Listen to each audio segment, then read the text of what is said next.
is there any relevance of meditation to awakening, which is awakening out of the dream of the separate self?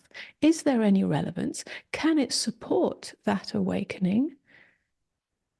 Can it support that non-dual recognition, realization, awareness?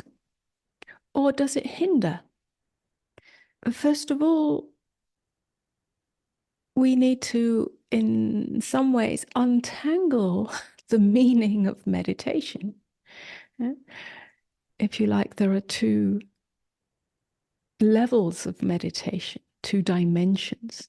There's the kind of meditation that appeals to the acquisitive mind, which is a practice.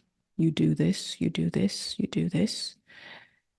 And there's progress, or there's the trying to achieve a certain state, a state of consciousness.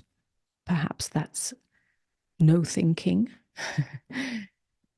Perhaps that's staying mindful. Whatever it may be, these are practices of meditation. The practice of meditation, the method of meditation, which appeals to the spiritual self and the acquisitive mind, and has some value, of course. But there's another dimension of meditation that has no acquisition in it.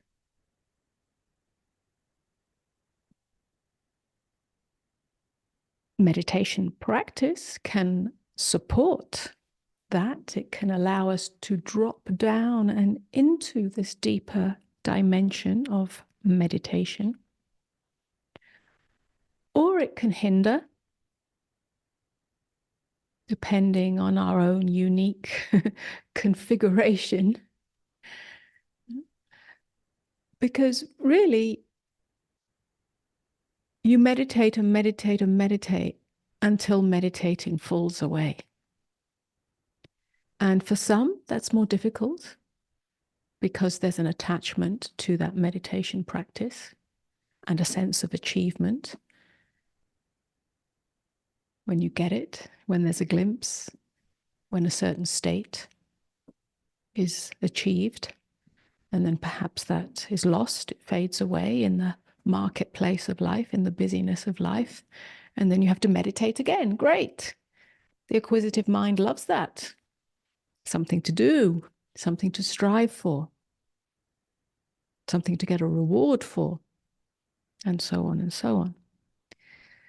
But if you're really true within yourself, if you truly listen, not to what the mind wants or thinks or should be happening or shouldn't be happening, to what is really happening, there'll come a point where the practice, the posture, and so on, the method, the striving, serves no purpose. It comes undone. And then the true meaning of meditation can reveal itself.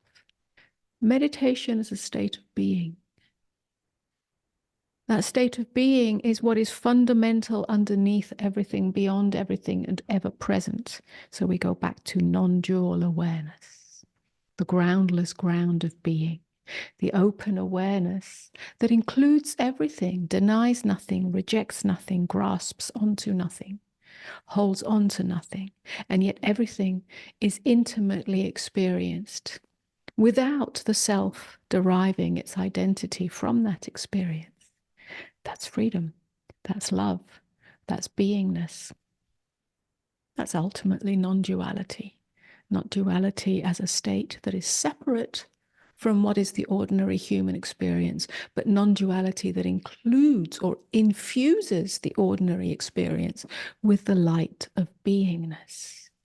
That's true non-duality. So at some point, meditation simply becomes who or what you are. You don't have to do anything, practice anything, go anywhere, sit anywhere. It's a silence of being, an inner silence